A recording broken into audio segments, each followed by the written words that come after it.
Warning, censorship. Warning, censorship. Warning, censorship.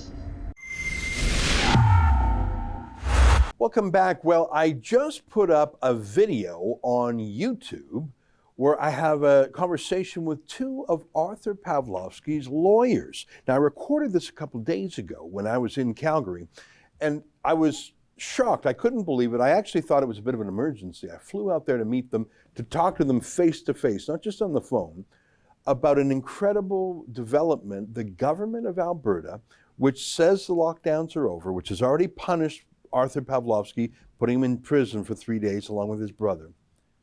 They're going back to court to try and jail Artur again for 21 more days. Not because he's breaking some lockdown law, that's over. He broke the lockdown law for a grand total of 1 hour. But they want him to do 21 days in prison because he won't apologize. I know you think I'm making that up, but if you go to savearthur.com, you can read their 21-page legal brief that says because he hasn't apologized, he's in contempt. We need to put him in prison for 21 days to purge his contempt. You can see that document for yourself. Here's a quick minute from that interview with the lawyers. I am at the law firm of JSS Barristers in Calgary, where I'm meeting with two members of the 4-person legal team that we have crowdfunded to defend Artur Pawlowski. Let me start with you, our lead lawyer, Sarah. Sarah, you have been the lawyer for Artur for more than a year. You have helped him. You've won some of the battles, but we did lose one battle. I'm worried that he's going to go to prison for 21 days. Is that a real possibility? On my legal analysis, it shouldn't be, but that is what Alberta Health Services is seeking, and it is fully within the discretion of the court to award what they've asked. Oh, and they're actually comparing him to eco-terrorists. The cases they cite, the precedents for jailing someone, are actually people breaking into pipeline facilities and violent acts against property, vandalism, mischief, shutting down. Like, to compare a pastor to that, that's what the government of Alberta is saying in this pleading. Well, and frankly, that's the analogy they have to draw, because otherwise, if they drew reasonable analogies, they wouldn't get their 21 days of prison. I encourage you to watch that whole video. It's only 8 minutes long. You can find it at savearthur.com. Well, today there was a procedural hearing in that matter in Calgary, and joining me now to talk about it is our friend Adam Soos, our Calgary reporter. Adam, great to see you again. Great to see you as well. Thanks for having me. Well, I can't believe it. I mean, I can believe it, but I shouldn't be able to believe it, that they still want their pound of flesh from Artur Pawlowski and his brother David too.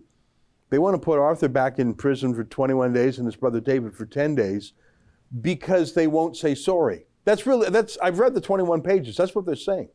Yeah, they're clearly making a point. They've set Pastor Artur Pawlowski as the legal precedent for what's going to happen to pastors who dare step out of line. Even though Justice Adam Germain has effectively ruled entirely in favor so far for AHS, even he at one point said, and he almost caught himself tripping up, but he said, "So you want me to take a pastor and put him into a jail or a prison that has significant COVID outbreaks for the sake of his safety, for the sake of public safety?" It simply doesn't make any sense. Today was originally one of the dates that was set for discussion and proceedings more formally, but Sarah Miller of JSS Barristers, who of course is being provided at no cost to the Pawlowskis through our Fight the Fines initiative or at savearthur.com, she has actually asked for this to be adjourned, and it was until September 13th and 14th. They will deal with it at that time because AHS is continuing to bring evidence against Pastor Artur Pawlowski even after a guilty verdict. They are just absolutely piling on. It's madness, quite frankly. Sarah Miller in court today said at some point the evidence should be the evidence. So she's like, you can't expect me to proceed with this when they're continually applying evidence. I need an opportunity to cross-examine this. Yeah, I read the 21 pages, and I mean, I'm a former lawyer myself, so I understand certain phrases and whatnot, but I believe that the document can be read fruitfully by non-lawyers. And I really recommend people go to savearthur.com and read it. It's 21 pages. It is written by the two Alberta Health prosecutors. You said AHS, that stands for Alberta Health Services. These two prosecutors are like, they are like bloodhounds. They are obsessed. They're like the Terminator in that old Schwarzenegger movie. Mm-hmm. Apparently you can't negotiate with them. You can't bargain with them. You can't stop them. They want him in prison. I know how much we're crowdfunding to pay the 4-person legal team. There's Sarah Miller, there's Chad Haggerty, there's a senior lawyer, and there's a junior lawyer also for JSS barristers.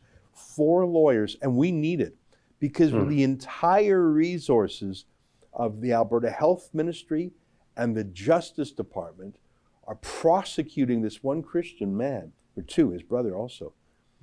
I'm rambling a bit, but Adam, in the 21-page filing by the prosecutors, they themselves say jailing someone for contempt of court should never appear to be bullying or revenge. Well, I mean, talk about projection. That's all this is. He's already done 3 days in prison. The lockdown is over. For them to spend hundreds of thousands, maybe millions by now when you include police costs, millions of dollars to get this guy in prison, or say he renounces everything he believes in. This is the most grave civil liberties problem in Canada today. That's my view.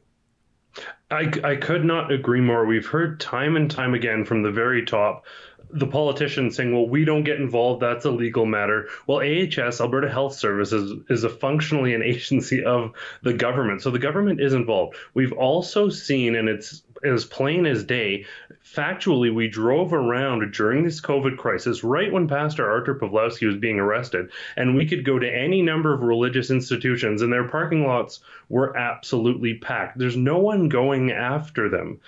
They are categorically and exclusively going after this. And I think at this point, Tyler Shandro denies that he targeted any specific individuals. He said that when I asked him that question. At that point, I think the government is responsible to find out who is targeting people, because if any other religious group was being targeted to this extent while everyone else was exempt, there would be general public outcry. It reeks of maliciousness on all levels.